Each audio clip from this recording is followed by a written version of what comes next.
7 macam perkara yang merusak akidah dan keimanan, merusak amal perbuatan yang sudah kita kerjakan, merusak sendi-sendi kehidupan sosial, pendek kata, merusak segala hal di dalam kehidupan kita. Jauhilah olehmu 7 macam perkara yang merusak. Yang pertama, asyirku billah, menyekutukan Allah subhanahu wa ta'ala. Agama dimulai dari keyakinan, maka kehancuran agama selalu dimulai dari kehancuran keyakinan, iman atau akidah yang dimiliki oleh seseorang. Dan untuk menghancurkan nilai-nilai iman yang kita miliki ini, orang rasanya tidak akan menghantam kita dengan peluru kendali. Orang tidak akan mengirimkan nuklir ke sini. Orang tidak juga akan mengirimkan satuan militernya ke sini. Untuk menghancurkan nilai-nilai iman, dibanjiri kita dengan paham-paham yang merusak dan mendangkalkan akidah. Baik ia bernama materialisme, baik ia bernama sekularisme, baik ia bernama banjirnya maksiat dan munkarat, baik ia bernama banjirnya peradaban dan kebudayaan yang menghancurkan moral daripada anak-anak kita, sedikit demi sedikit melenturkan dan melunturkan nilai-nilai keimanan kita, untuk kemudian pada waktunya nilai iman itu akan bertukar dan berganti menjadi nilai syirik kepada Allah subhanahu wa ta'ala.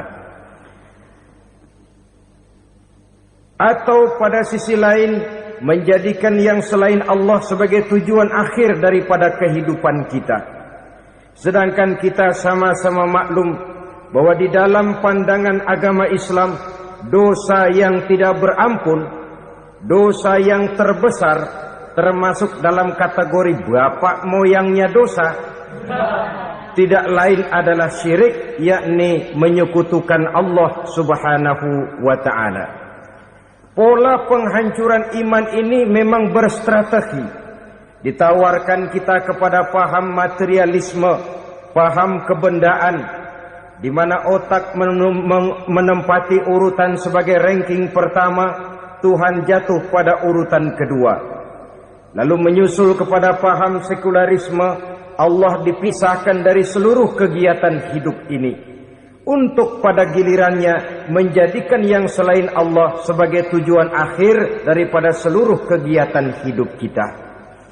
Oleh karenanya, kewajiban menjaga nilai-nilai iman ini merupakan kewajiban yang mulia tetapi berat, tidak hanya untuk kita, tetapi juga bagaimana mewariskannya kepada anak-anak kita, generasi yang akan datang. Orang-orang tua bijaksana yang diceritakan di dalam Al-Quran, kalau sudah berpikir tentang anak-anaknya, pertanyaan yang paling mereka risaukan ialah, ma ta'buduna min ba'di? Anakku, kalau pada satu saat aku, ayahmu sudah tidak ada lagi di dunia ini, meninggalkan kamu semua, ma ta'buduna min ba'di? Apa yang akan kamu sembah, nak? Jikalau sekarang ayahmu masih mau ke masjid, masih mau melakukan rukuk dan sujud, masih beribadah menyembah Allah subhanahu wa ta'ala, kalau orang tuamu sudah tidak ada, ma ta'buduna min ba'di? Masihkah engkau mau datang ke masjid? Masihkah engkau mau rukuk dan sujud? Masihkah engkau mau menyembah Allah subhanahu wa ta'ala? Pertanyaan ini yang dipikirkan oleh Nabi Yakub kepada putra-putranya. Pertanyaan ini yang diteruskan oleh Nabi Ibrahim kepada anak-anaknya. Pertanyaan ini yang diwariskan oleh generasi ulama salafus saleh kepada para generasi berikutnya. Bagaimana kita generasi sekarang? Kita orang-orang tua sekarang bukan berfikir ma ta'buduna min ba'di, malah yang kita fikirkan ma ta'kuluna min ba'di. Kalau bapak tidak ada nanti kamu makan apa, nak? Perkara kamu nyembah apa, urusan nomor 18. Yang penting kamu nanti hidup bisa makan, nak. Maka kita sibuk mewariskan harta kepada anak-anak kita. Kita sibuk mewariskan kebun dan tanah kepada anak-anak kita. Kita sibuk mewariskan pabrik kepada anak-anak kita. Sementara kita lupa mewariskan intan yang paling mahal, mewariskan mutiara yang paling berharga, yaitu nilai iman kepada Allah Subhanahu wa ta'ala. Alangkah baiknya apabila warisan harta, warisan tanah dan kebun, warisan rumah dan pabrik didasari lebih dahulu dengan mewariskan nilai iman kepada Allah Subhanahu wa ta'ala. Sebagai orang-orang tua, kita boleh bersedih kalau anak kita tidak mengerti komputer. Kita boleh bersedih kalau anak kita tidak mengerti matematika. Kita boleh bersedih kalau anak kita tidak mengerti bahasa Inggris. Tapi sewajarnya lebih bersedihlah kita orang tua jikalau mempunyai anak yang tidak kenal Allah sebagai Tuhannya, yang kemudian tidak mau rukuk dan sujud kepada Allah Tuhannya. Itulah kemalangan yang paling malang bila kita meninggalkan generasi yang tidak bertauhid kepada Allah Subhanahu wa ta'ala. Betapapun anak kita tidak ngerti komputer, saudara, paling-paling kerugiannya cuma kerugian dunia. Masuk dia ke alam barzakh, munkar nakir tidak akan sempat tanya kau belajar komputer apa tidak. Kumpul dia di padang mahsyar, malaikat juga tidak akan tanya matematikamu nilainya berapa. Yang ditanya kau kenal Allah, kau rukuk dan sujud kepadanya, kau pernah datang ke masjid. Oleh karena itu sekali lagi, menjaga nilai iman tidak hanya untuk kita, tetapi juga mewariskannya kepada anak-anak kita, generasi yang akan datang. Sungguh kemalangan yang paling besar apabila kita meninggalkan anak-anak kita. Mereka kita tinggalkan lemah ekonominya, itu tidak baik. Mereka kita tinggalkan lemah otaknya, itu pun akan membuat mereka tertinggal oleh yang lain. Tapi yang paling celaka, jikalau kita tinggalkan mereka dalam kondisi lemah imannya, rapuh akidahnya, tidak baik dan tidak betul keyakinan hidupnya. Oleh karena itu, Nabi berpesan, jauhilah 7 perkara yang merusak. Yang pertama, syirik kepada Allah Subhanahu wa ta'ala. Menyekutukan Allah baik dalam ucapan, dalam keyakinan, ataupun dalam perbuatan. Ini perkara pertama yang termasuk 7 perusak besar di dalam kehidupan.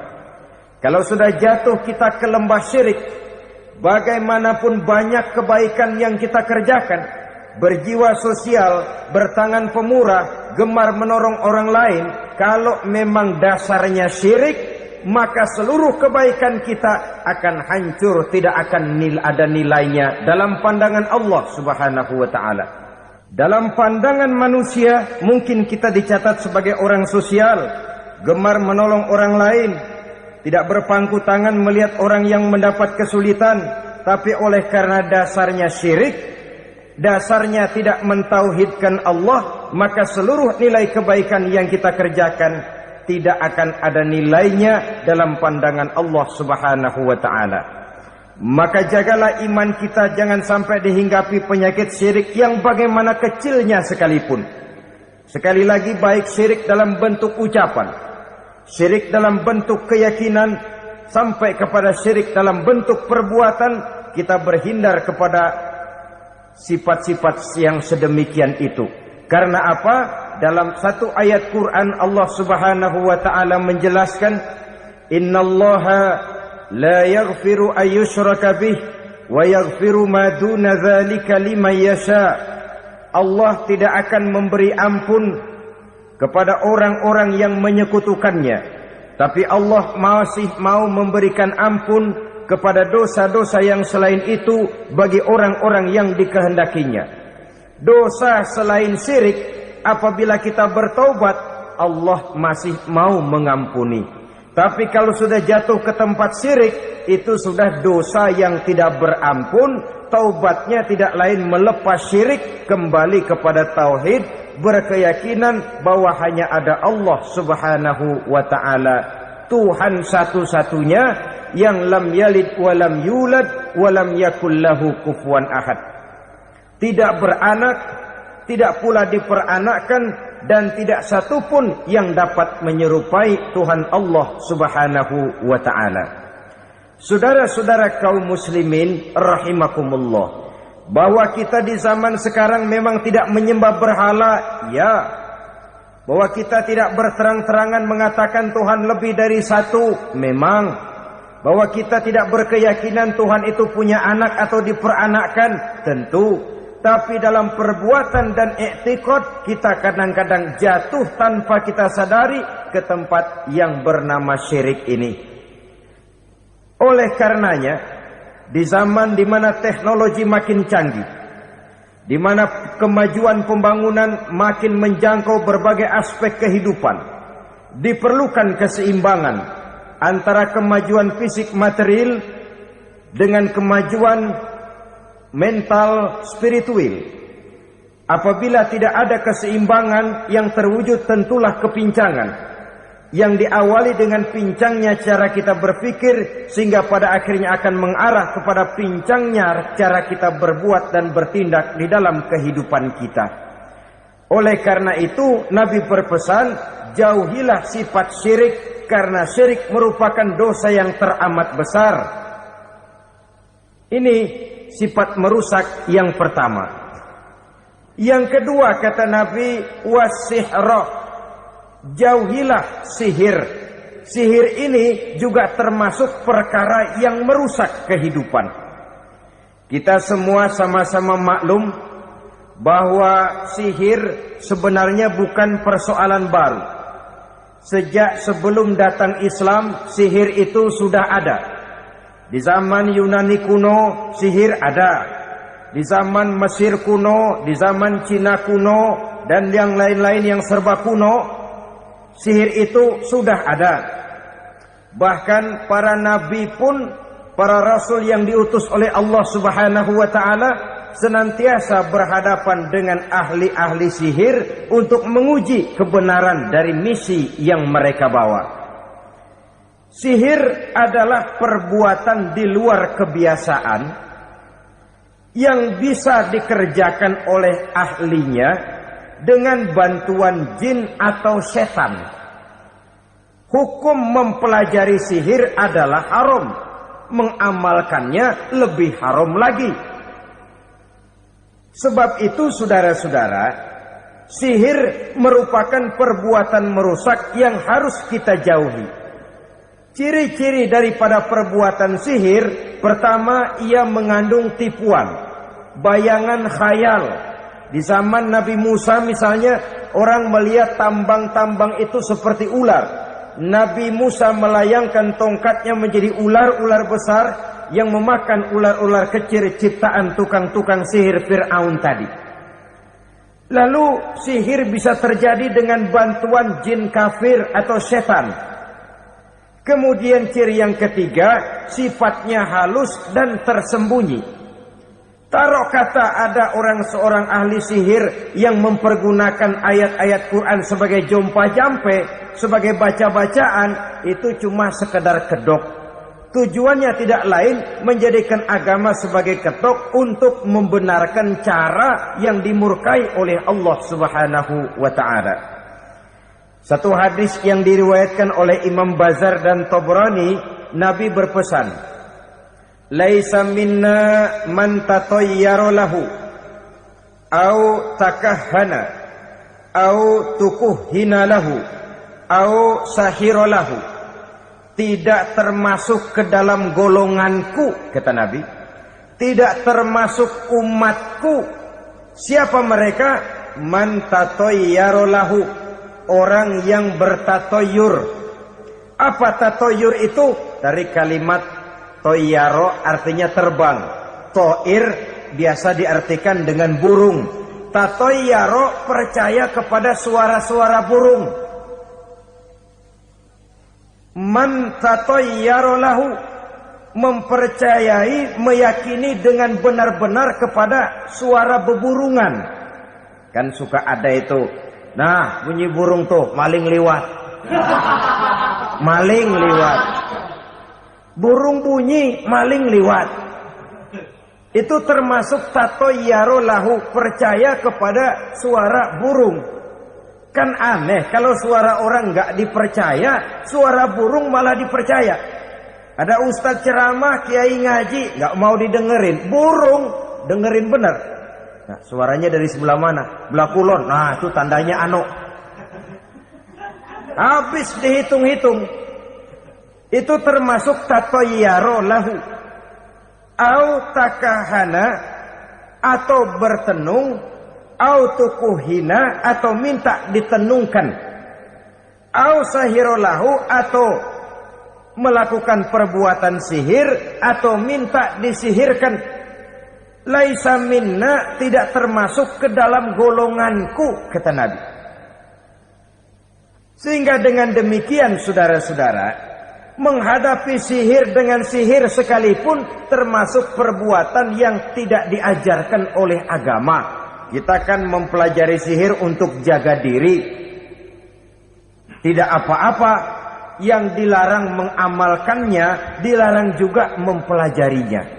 Sebab orang kalau sudah mengetahui, biasanya lalu terangsang untuk mencoba. Kalau percobaannya berhasil, biasanya terangsang untuk coba lagi dan coba lagi. Pada akhirnya ketagihan, lalu beralih menjadi profesi, apalagi itu nanti bisa mendatangkan hasil uang. Saudara-saudara kaum muslimin rahimakumullah, kita manusia makhluk nyata. Kita hidup di alam nyata, terikat oleh sunnatullah, causality. Oleh karenanya, bagi kita keyakinan yang penuh, keikhlasan di dalam bertuhankan Allah, penyerahan diri sepenuhnya hanya kepadanya, itu sudah merupakan obat penangkal yang sangat ampuh agar kita tidak terkena penyakit-penyakit yang dibuat oleh setan dan para pembantunya. Sehingga beberapa ayat Quran mengajarkan, misalnya a'udzu bikalimatillahi tammati min syarri ma khalaq, atau bismillazi la yadurru ma'asmihi syai'un fil ardi wala fis sama, dengan menyebut nama Allah yang tidak bisa mendatangkan bahaya sedikit pun, dari baik yang datang dari langit maupun yang datang dari bumi. Jiwa yang kosong dari keyakinan yang penuh kepada Allah, jiwa yang penuh was-was dan ragu-ragu, itu yang mudah terserang oleh penyakit-penyakit yang dikerjakan oleh para tukang-tukang sihir, yaitu oleh setan dan seluruh para pembantunya. Kemudian hadis kedua yang diriwayatkan oleh Imam Ibnu Hibban, Nabi bersabda, la yadkhulul jannata mudminu khamrin wala mu'minu bisihrin wala qati'u rahmin. Tidak masuk surga. Ini Nabi yang bilang, tidak masuk surga. Siapa itu? Pertama, mudminu khamrin, orang yang berkekalan dalam mabuk. Selalu mudminun itu sudah menjadi perbuatan rutinnya, tidak kapok-kapoknya, teler seumur hidup.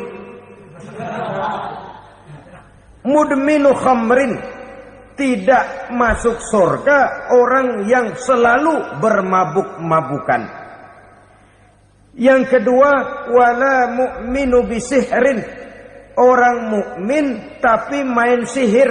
Ini juga oleh Nabi diperingatkan, tidak akan masuk surga orang mukmin tapi suka main sihir.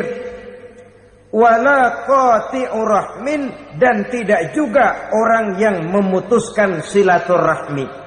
Tiga macam manusia yang diperingatkan Nabi tidak akan masuk surga: orang yang selalu mabuk, orang mukmin yang main sihir, dan orang yang memutuskan silaturahmi. Saudara-saudara kaum muslimin rahimakumullah. Lalu orang berkata, kenapa dilarang kita bersihir? Padahal Rasul sendiri kan punya mukjizat. Nah, kita memang harus membedakan antara mukjizat dengan sihir.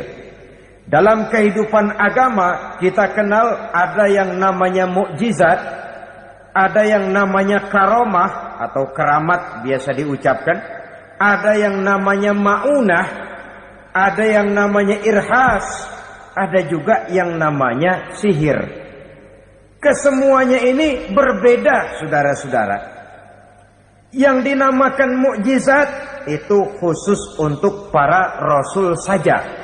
Satu kejadian luar biasa yang terjadi dilakukan oleh Rasul atas izin dari Allah Subhanahu wa ta'ala. Perbedaannya dengan sihir jelas. Sihir dari setan, mukjizat dari Allah. Sihir bisa dipelajari, mukjizat tidak.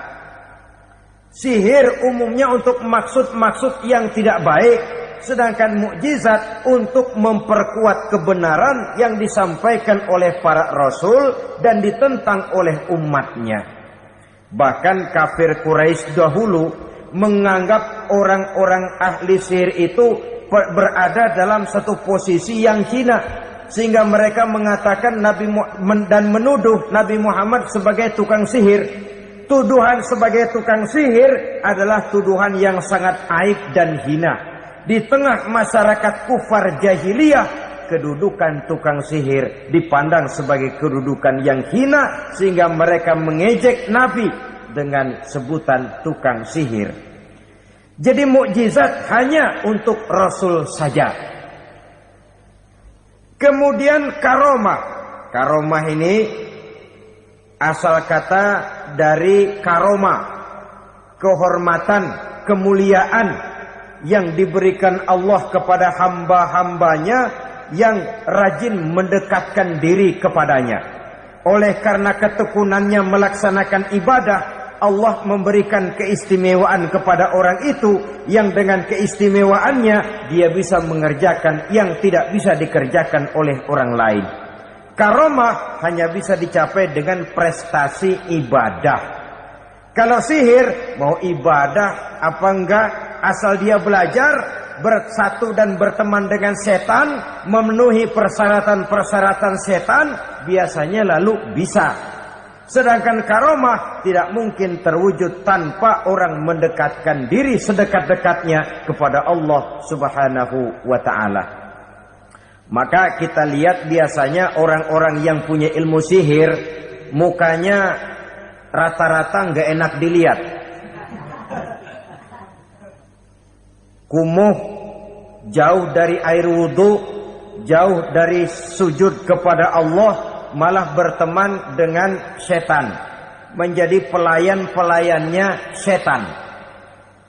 Saudara-saudara, adapun ma'unah, keistimewaan yang diberikan Allah kepada hamba-hambanya yang belum sampai kepada tingkat wali, tapi orang itu lebih banyak kebaikannya daripada kesalahannya. Umpamanya, saudara jalan bertiga di pinggir jalan, saudara ada pada posisi di tengah, lalu bertiga ini ketabrak mobil. Menurut perhitungan saudara mati lebih dahulu, tapi terjadi hal yang aneh, dua teman saudara mati, saudara malah cuma luka dan lecet sedikit saja. Apa itu? Kalau kita lebih banyak kebaikannya daripada kesalahannya, itu yang dinamakan ma'unah, pertolongan yang diberikan Allah kepada hamba-hambanya yang lebih banyak kebaikannya daripada kesalahannya. Sedangkan yang dinamakan irhas, kejadian luar biasa pada diri seseorang pada waktu dia masih kecil, yang menunjukkan tanda-tanda keistimewaannya. Itu umumnya pada para nabi pada usia kecilnya sudah ada irhas, tanda-tanda istimewa. Jelas baik mukjizat, karomah, maunah maupun irhas berbeda dengan sihir. Sihir ini jelas saja merupakan bantuan dan persekutuan antara manusia dengan setan. Padahal setan, kata Allah dalam Al-Quran, innahu lakum aduwwum mubin, sesungguhnya setan bagi kamu adalah musuh yang sangat jelas.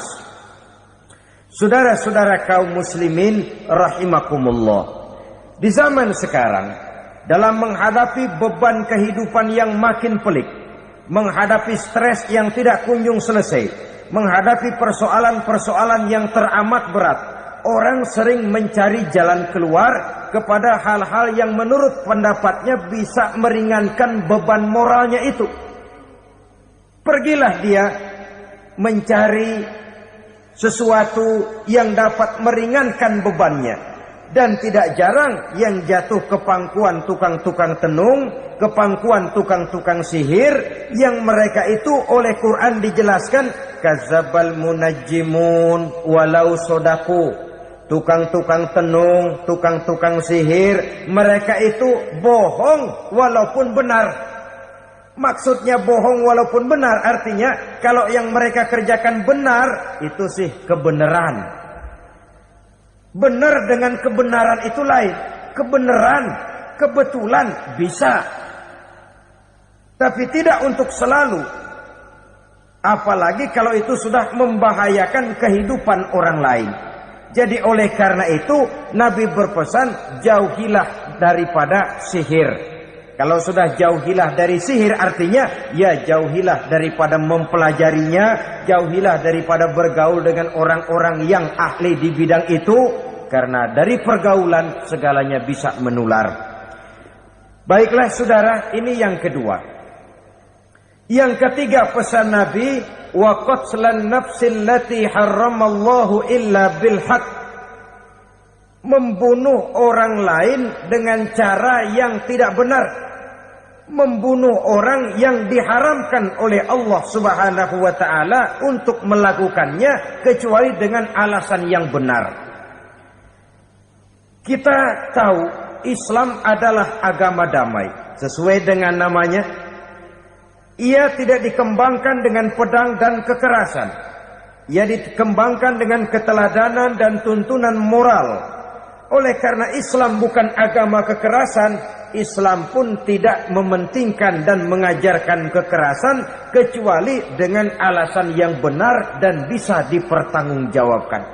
Membunuh dengan sengaja, menghilangkan nyawa orang lain tanpa alasan yang bisa dibenarkan adalah merupakan dosa besar dan satu di antara 7 perkara yang bisa mendatangkan kerusakan dalam kehidupan dan yang hendaknya harus kita jauhi. Saudara-saudara kaum muslimin rahimakumullah. Beberapa waktu yang lalu di sebuah kota kecil yang indah bernama New Auckland. Saudara tahu New Auckland? Itu dari Gunung Kidul masih ngidul lagi.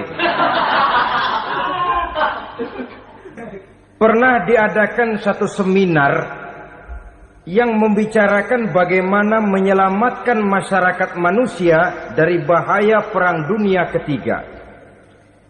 Diperkirakan kalau terjadi Perang Dunia Ketiga, manusia tidak akan tersisa. Sebab apa? Pada waktu itu cadangan nuklir yang dimiliki oleh bersama Amerika dan Rusia konon sudah sanggup memusnahkan 6 miliar manusia pada saat jumlah manusia baru 5 miliar.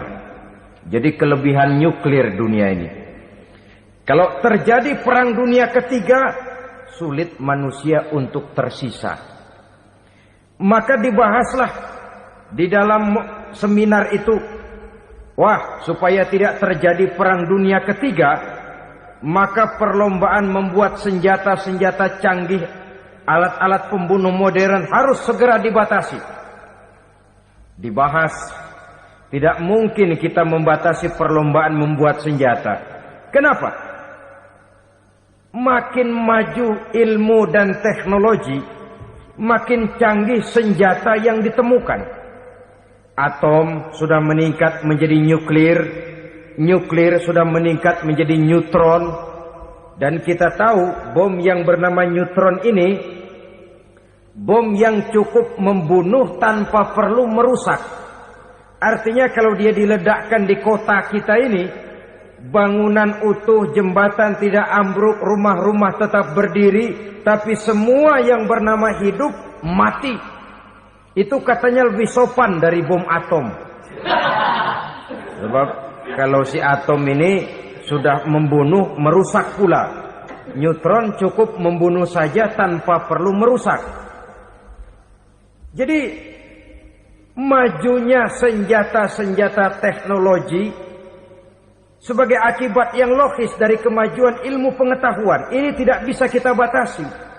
Dan memang sebenarnya yang bahaya bukan senjatanya, tapi manusia yang mengendalikan senjata itu.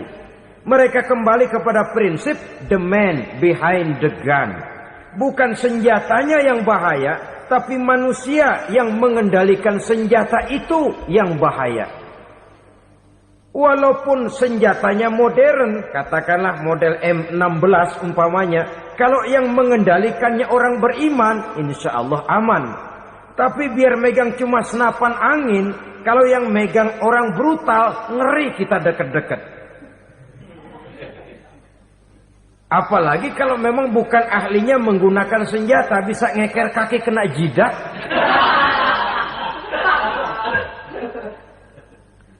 Mereka kembali kepada prinsip lama yang tetap baru, bukan senjatanya yang harus dibatasi, manusia yang mengendalikan senjata itu yang perlu dibicarakan. Nah, kalau begitu agar manusia tidak mempergunakan senjata sewenang-wenang, apa yang harus kita lakukan? Ya, manusianya harus bermoral. Ya, tapi moral yang mana? Di dunia ini banyak ajaran tentang moral. Itu pun mudah saja. Di sini kan kita undang saja ahli dari berbagai agama untuk membicarakan konsep perdamaian menurut agamanya masing-masing. Baik, setuju itu? Setuju. Maka tampillah para ahli agama, mereka kembali kepada prinsip moral daripada konsep yang terkandung di dalam ajaran agama untuk menegakkan perdamaian. Mula-mula naiklah ahli dari agama Hindu, dibacakan konsep perdamaian menurut ajaran agama Hindu, bahwa untuk damai manusia harus meninggalkan nafsu keduniaannya, menempuh samsara dan sebagainya untuk mencapai nirwana, menjauhi kemegahan dan kemewahan dunia. Ini lalu dibahas, rasanya juga tidak mungkin ini.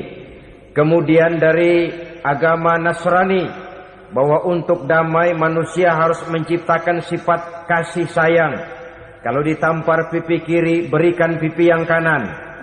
Kalau diberikan selendang, berikan baju. Nanti orang kasihan, lalu dia tidak akan nampar lagi. Ketika ini dibahas, ternyata rasanya pun tidak mungkin bisa diterima. Karena apa? Di zaman sekarang orang ditampar pipi kiri, dikasih pipi kanan. Bukan kasihan, gemes. Damai belum tentu, bonyok udah jelas. Lalu ketika dibacakan konsep perdamaian menurut Quran, di mana disampaikan ayat wa jazaa'u sayyi'atin sayyi'atun misluha faman afa wa aslaha fa ajruhu 'ala Allah. Balasan terhadap satu kejahatan adalah kejahatan yang seimbang, tetapi barang siapa yang memberi maaf dan mencari jalan damai, itulah yang terbaik dan akan mendapat pahala dari Allah Subhanahu wa taala. Kamu tidak salah ditampar pipi kirimu, tampar lagi pipi kirinya sekeras dia menampar pipi kirimu.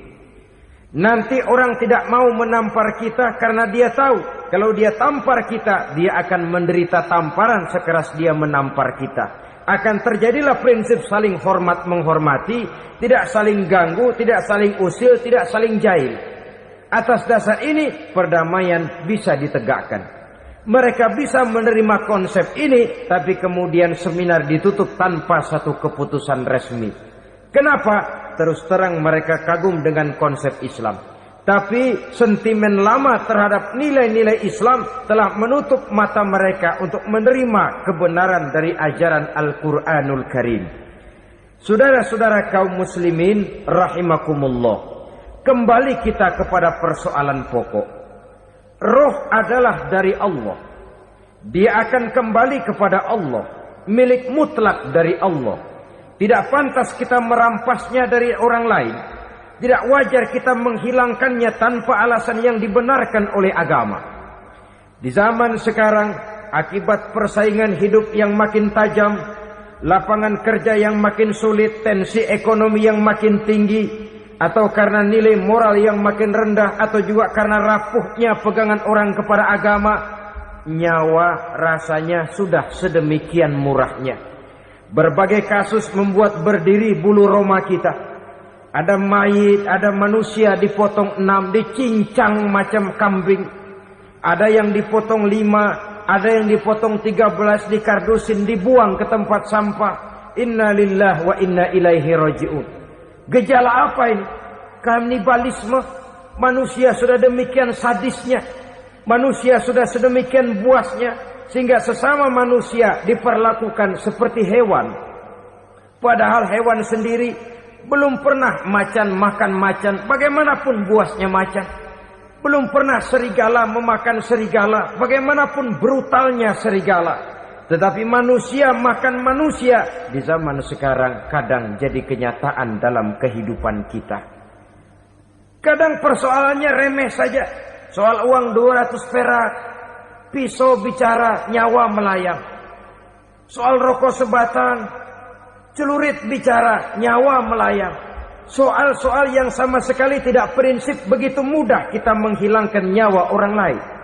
Padahal Nabi pernah memperingatkan, apabila dua orang muslim sudah berkelahi dan berbunuh-bunuhan, al-qatil wal maktul finnar, yang membunuh dan yang terbunuh dua-duanya neraka. Sahabat heran, ya Rasul, kalau yang terbunuh, kalau yang membunuh masuk neraka itu sih wajar, tapi yang terbunuh kenapa neraka juga? Beliau menjawab, dua-duanya sudah punya niat untuk saling membunuh. Niatnya itu yang diponten. Yang terbunuh cuman lagi apes aja, keduluan dia. Umpama tidak terbunuh, pasti dia yang akan membunuh. Oleh karenanya al-qatil wal maktul, yang membunuh dan yang dibunuh finnar, dua-duanya masuk ke dalam neraka. Islam menghormati kehidupan. Tidak hanya terbatas kepada sesama muslim, orang-orang yang berlainan agama pun yang mau hidup berukun, damai, berdampingan dengan umat Islam, jiwa mereka, darah mereka dilindungi oleh nilai-nilai Islam yang disebut dengan kafir zimmi ini. Mengganggu mereka sama saja dengan mengganggu aku, kata Nabi. Jadi oleh karena itu sayangilah sesama. Kehidupan adalah anugerah Allah, bukan wewenang kita untuk mencabutnya dari orang lain, bukan wewenang kita untuk merampas dan menghilangkannya dari orang lain. Apa yang tidak enak terjadi pada diri kita, begitu pula lah apabila terjadi pada diri orang lain. Sehingga Nabi mengatakan, la yu'minu ahadukum hatta yuhibba li akhihi ma yuhibbu li nafsihi. Belum dikatakan beriman seseorang kamu apabila dia belum mencintai saudaranya seperti ia mencintai dirinya sendiri. Apa yang enak dirasakan oleh orang lain, enak juga dirasakan oleh dia. Mengukur orang lain dengan diri sendiri. Kalau orang lain tanpa salah saya fitnah, kalau saya tanpa salah difitnah orang, enak apa enggak? Enggak, orang lain juga begitu. Kalau orang lain tanpa salah saya tempeleng kepalanya, enak apa tidak? Tidak. Orang lain juga begitu. Yang tidak enak terjadi pada diri kita, tentu tidak enak juga kalau terjadi pada orang lain. Mengukur orang lain dengan diri sendiri, sehingga tidak timbul sifat egois, tidak menari di atas bangkai orang lain, tidak mendirikan kebahagiaan di atas untayan air mata orang lain. Sehingga dengan demikian saudara-saudara, dia bisa menghormati kehidupan, menghormati orang lain sebagaimana dia ingin dihormati. Inilah perbuatan ketiga yang merusak, membunuh orang lain dengan yang diharamkan Allah tanpa alasan yang benar. Yang ketiga. Kemudian yang keempat, perbuatan merusak wa aklar riba, makan riba. Hidup adalah tolong menolong. Bahasa kerennya take and give katanya. Saling memberi dan saling menerima. Nabi mengajarkan man kuraba kurbatan min kurabid dunya karaballahu lahu kurbatan min kurabi yaumal qiyamah. Wallahu fi aunil abdi madamal abdu fi auni akhihi. Siapa yang meringankan beban dari beban-beban yang derita seseorang di dalam kehidupan dunia, Allah akan meringankan bebannya daripada beban-beban yang harus dipikulnya di hari kiamat nanti. Wallahu fi aunil abdi madamal abdu fi auni akhihi. Allah senantiasa akan menolong seorang hamba selama hamba itu masih mau menolong saudaranya.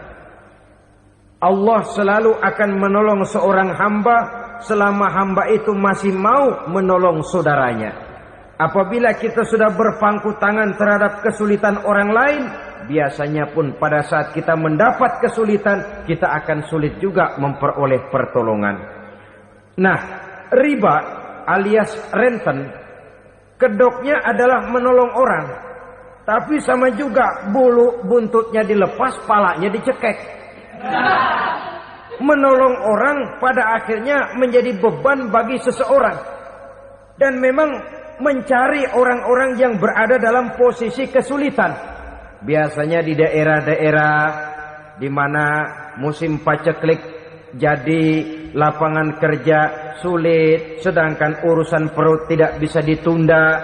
Akhirnya orang terjebak ke dalam rentenir, ke dalam riba, ke dalam renten. Bunga berbunga, sehingga satu saat jumlah bunganya bisa lebih besar dari jumlah pinjaman pokoknya. Kemudian kalau juga ternyata tidak bisa dibayar, rumah jadi taruhan. Memang rumah satu-satunya, begitu rumah ditarik mulain camping. Bukankah pada akhirnya akan mewariskan kesengsaraan?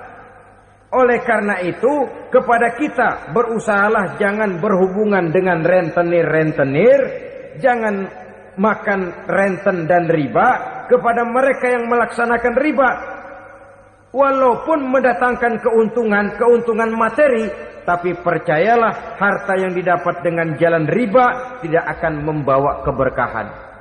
Manakala tidak membawa keberkahan, dia tidak akan mendatangkan ketenangan di dalam kehidupan kita. Oleh karenanya, memakan harta riba termasuk perbuatan yang merusak sendi-sendi kehidupan sosial, merusak kehidupan orang lain, merusak kehidupan masyarakat, tetangga, pergaulan, dan sebagainya.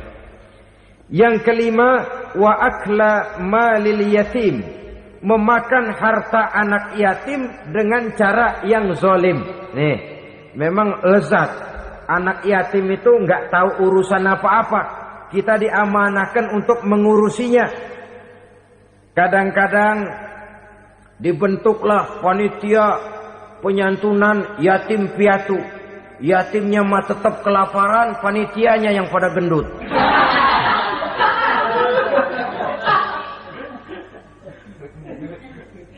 Padahal memakan harta anak yatim termasuk perbuatan dosa besar. Dan menjantuni yatim merupakan perbuatan mulia. Nabi mengatakan, ana wa kafilul yatim kahataini yaumal qiyamah.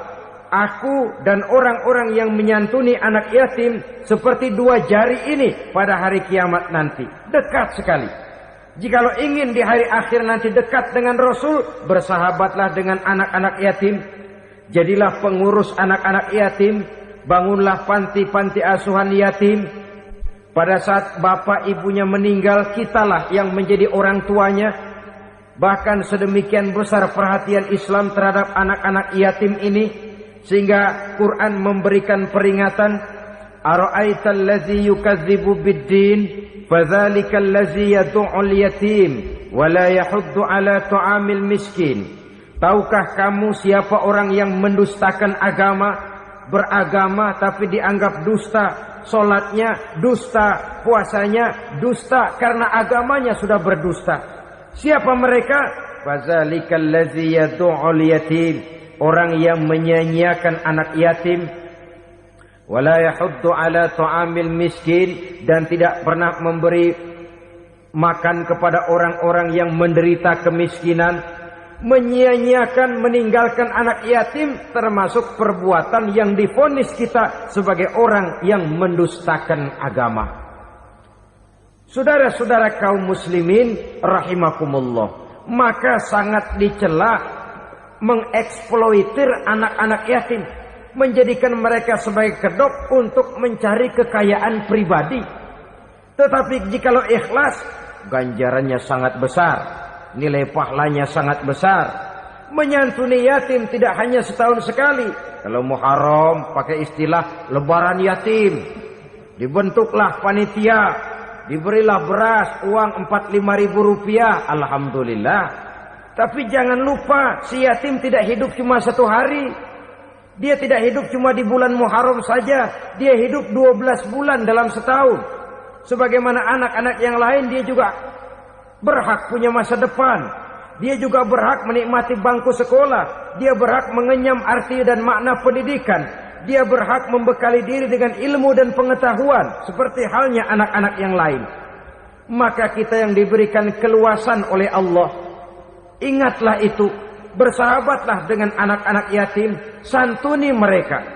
Perkara setahun sekali di bulan Muharram, alhamdulillah, itu bagus, bin Thayyib alias baik. Tapi tentu dan tentu sekali lagi, si yatim tidak hanya hidup di bulan Muharram. Dia hidup 12 bulan dalam setahun, 24 jam dan di dalam sehari. Oleh karenanya, menyia-nyiakan mereka pada saat posisi kita memang mampu akan memojokkan kita dalam satu posisi di mana kita dianggap sebagai orang yang mendustakan agama. Memakan harta anak yatim dengan cara yang zolim. Bapaknya udah meninggal, kebunnya lebar, anaknya dikelecehin. Nah, dah kamu gak usah pusing, nanti saya yang ngurus. Akhirnya bukan ngurus, nguras. Si yatim mungkin tidak tahu bahwa dia disia-siakan, haknya diambil, miliknya dizolimi. Tapi Allah yang akan membalasnya dengan seadil-adilnya. Maka makan harta anak yatim biasanya balasannya tokcer bin paten. Nggak banyak selang tempo itu, nggak percaya cobain dah. Nyobain aja kan nggak bayar, umpama.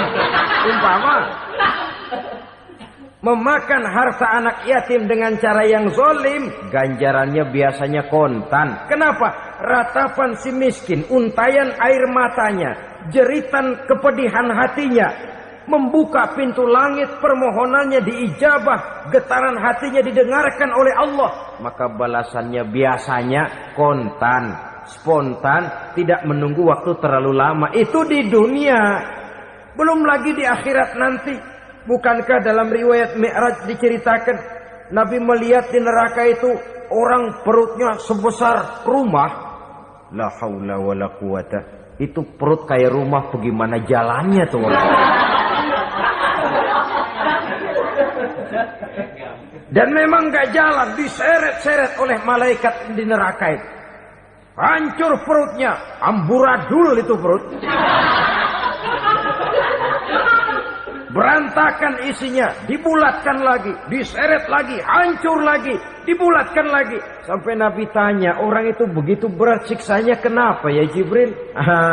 Itu Muhammad, waktu di dunia dulu rakus banget makan harta anak yatim. Begitu vonisnya, begitu menyedihkan nasibnya di akhirat. Tapi di dunia pun ketidakberkahan itu sudah membayangi kehidupannya. Oleh karena itu, kepada saudara-saudara yang mendapat titipan anak yatim, berbahagialah. Karena semulia-mulia rumah adalah rumah yang di dalamnya ada anak yatim yang disantuni. Sehina-hina rumah adalah rumah di mana di dalamnya ada anak yatim yang disia-siakan. Begitu kata Nabi kita. Rumah yang paling mulia dalam pandangan Allah, rumah yang di dalamnya ada anak yatim yang disantuni. Rumah yang paling hina dalam pandangan Allah, rumah yang di dalamnya ada anak yatim yang nasibnya disia-siakan. Berbahagialah saudara apabila menjadi penyantun anak-anak yatim, pelindung mereka, sehingga mereka mempunyai masa depan sebagaimana anak-anak lainnya. Rasulullah sendiri sedemikian peka terhadap keadaan anak-anak yatim karena beliau sendiri memang mengalami umur 6 bulan dalam kandungan ibu, beliau sudah ditinggalkan oleh ayahnya. Pada saat berusia 6 tahun ibu sudah meninggal. Yatim piatu dalam usia di mana beliau sedang perlu belas kasih seorang ibu dan pengertian seorang bapak. Kepekaan itu lalu timbul, bahkan kemudian sampai kepada beliau berkata, aku dan orang yang menyantuni anak yatim seperti jari tengah dan jari telunjuk di hari akhirat nanti. Sedemikian dekatnya.